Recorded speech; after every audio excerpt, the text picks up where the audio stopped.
मैं Vishal Sharma Raghu international school से आप सभी का स्वागत है। कक्षा 9वीं में विषय हिंदी और आज का हमारा प्रकरण है पुनरावृत्ति।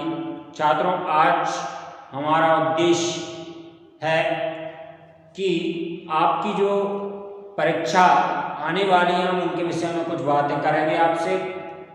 तो सर्वप्रथम आपकी ग्रामर आएगी, उसमें सबसे पहले आएगा अपठित गद्यांश।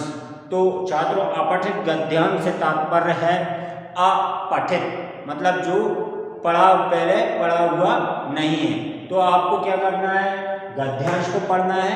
गद्यांश को पढ़ने के बाद में नीचे लिखे गए प्रश्नों के आपको क्या करना है, उत्तर देना।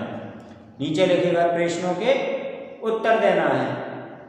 अब वो उत्तर आपके विकल्पों में पूछे जा सकते हैं या फिर आपके जो है उन्हें सीधे 1 मार्क के क्वेश्चन या 1 पद में क्वेश्चन आपसे पूछे जा सकते हैं। तो वो आपको करना है। इसके पश्चात आते हैं व्याकरण भाग पर। तो व्याकरण का भाग में सबसे पहले आएगा शब्द।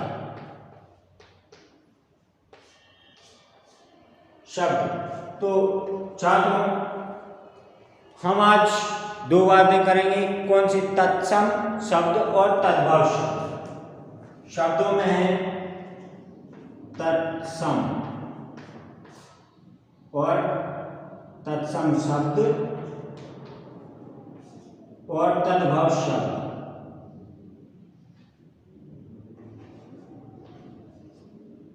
तद्भव शब्द क्या होते हैं? दोनों, तत्सम शब्द और तद्भव शब्द। तो तत्सम शब्द है मतलब तत् का तात्पर्य होता है, तत् का मतलब होता है तत् बराबर उसके। सम का मतलब होता है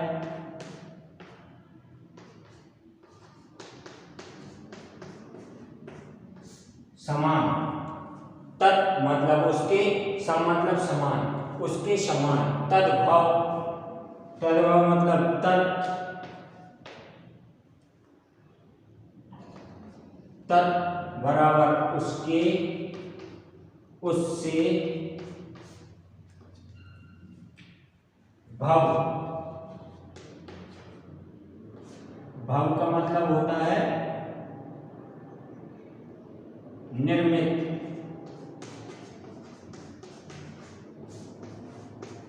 निर्मित। तत् उसके, उसके समान। किसके समान है? संस्कृत, संस्कृत के समान। और यहाँ संस्कृत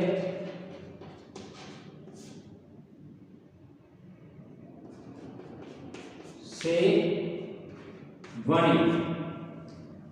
तो कहने का तात्पर्य है तत्सम मतलब संस्कृत से कुछ शब्द हमें सीधे हम उन्हें क्या करते हैं, प्रयोग करते हैं। संस्कृत के कुछ शब्द हम सीधे प्रयोग करते हैं, वो उन्हें कौन से शब्द बोले जाते हैं? तत्सम शब्द कहते हैं। और तद्भव शब्द कौन से हैं?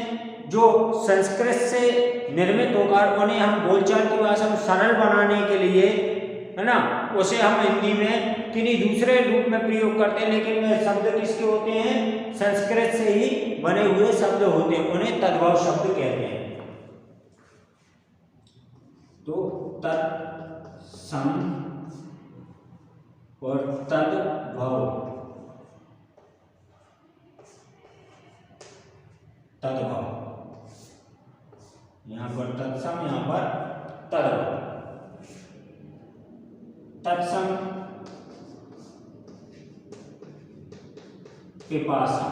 पिपासा का भी हम हिंदी में भी यूज करते हैं, उन्हें संस्कृत में भी यूज करते हैं। पिपासा, यहां पर क्या हो जाएगा? तद्भव शब्द क्या हो जाएगा? प्यास।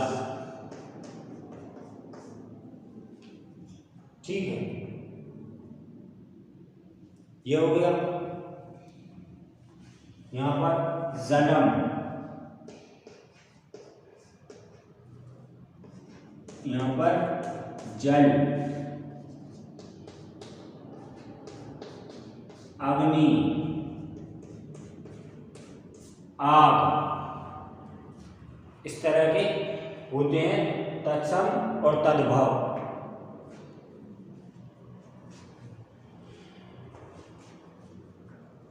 वायु का हम सीधा प्रयोग करते हैं, वायु यहां पर हो जाएगी वायु, हवा।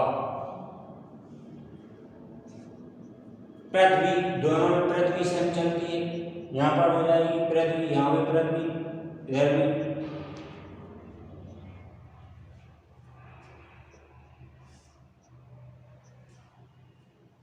तो ये जो होते हैं आपके तत्सम और तद्भव शब्द होते हैं। अब आगे चलते हैं, इन्हें मिटा दो छात्रों, आगे लिखना है तो लिख लीजिए, नहीं तो आप तत्सम और तद्भव शब्द जो है वो आपकी पुस्तक से आप चुनिए कौन सा शब्द तद्भव है और कौन सा शब्द तत्सम है, वो आपको खुद तैयार करना अपनी पुस्तक से देखकर, कौन सा शब्द तद्भव है और कौन से तत्सम है। कोई 5 शब्द लिखना है, 5 शब्द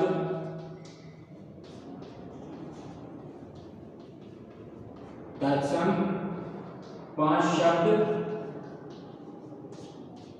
तद्भव।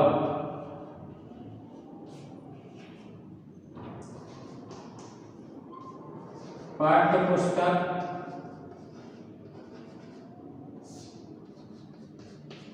से लिखिए।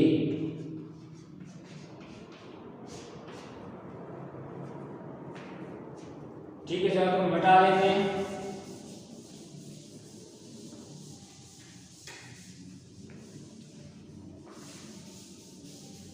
अब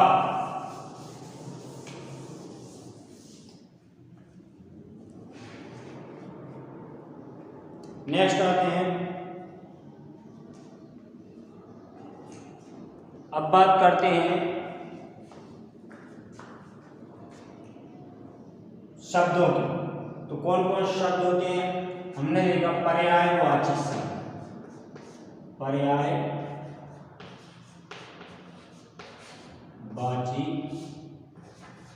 शब्द, ये भी हमारे ग्रामर का पार्ट है। पर्यायवाची शब्द, एक शब्द के अनेक शब्द, पर्यायवाची शब्द आप स्वयं कर लेंगे, है ना, उन्हें देखिए और उन्हें करिए। सूर्य का पर्यायवाची शब्द क्या होगा, जल का पर्यायवाची शब्द क्या होगा, वायु का पर्यायवाची शब्द क्या होगा, है ना। इस तरह से जो हमारे व्यवहारिक शब्द हैं उन्हें आपको स्वयं करना है पर्यायवाची शब्द। विलोम शब्द नेक्स्ट है, विलोम शब्द, पर्यायवाची शब्दों के लिखना है, विलोम शब्द के लिखना है। मान लीजिए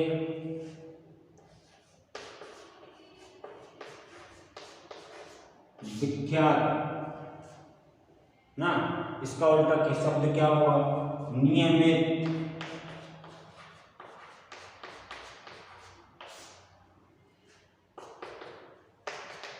और आप अपने हिसाब से अपने अनुसार लिखिए और तैयारी उसकी करते रहिए। तो विलोम शब्द हो गए। इसके बाद में क्या आवश्यक है परीक्षा के लिए, विलोम शब्द के पश्चात आते हैं आपके उपसर्ग, जो आपको पढ़ा दिए गए हैं। सबसे पहले जान लीजिए उपसर्ग क्या है। उपसर्ग किन्हीं शब्दों के नए शब्द बनाने के लिए प्रयुक्त किए जाते हैं। उपसर्ग हमेशा धातु के पहले लगते हैं। धातु क्या होती है, जो जिससे शब्द निर्माण होता है उसे धातु कहते हैं। तो धातु के पहले प्रयोग किए जाने वाले शब्दों को, किए जाने वाले वर्ण को उपसर्ग कहते हैं। वर्ण में भी हो सकते, शब्द में ना में वर्ण होते ना शब्द होते, उपसर्ग कहलाते हैं। ठीक है, तो उपसर्ग की जैसे निर उपसर्ग लगाकर, निर उपसर्ग लगाकर शब्द बना। तो हम शब्द बनाएंगे, कौन कौन से आ जाएंगे शब्द? निरुपसर्ग लगा के निरंकार, कार में लगा निरंकार, निर्जन, निर्मल, ऐसे कई सारे उपसर्ग लगाकर बन जाते हैं। आप उपसर्ग लगाकर बनाइए ना, आ उपसर्ग लगाकर बनाइए, प्रा उपसर्ग लगाकर बनाइए। फिर नेक्स्ट आता है प्रत्यय।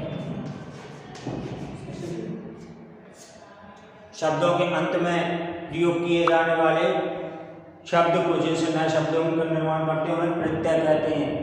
जैसे प्यास,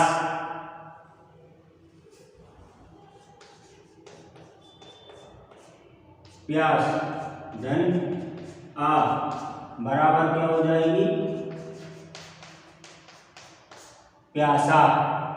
इस तरह से ये हो जाएगा। नेक्स्ट एक आपको इम्पोर्टेंट चीज में आपको बता देता हूँ, ये जो आपके परीक्षा पत्र होंगे वे CBSE के अकॉर्डिंग होंगे, उसमें कुछ नवीन प्रश्न भी आपको मिल सकते हैं। आप ये मत कहना सर हमने पढ़े नहीं है, सर हम जानते नहीं है।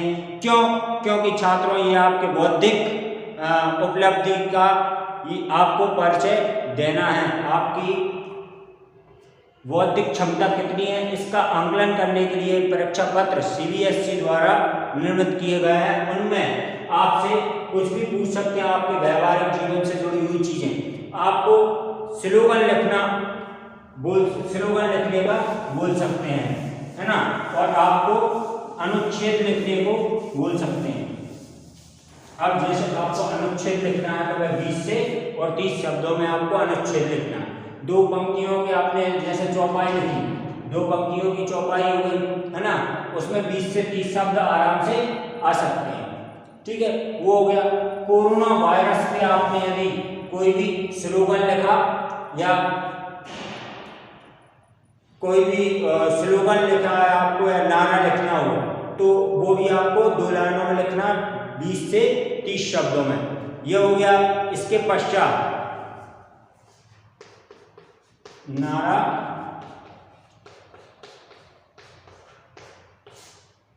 स्लोगन, ये आपको लिखना है। इसके बाद आपको लिखना अनुच्छेद।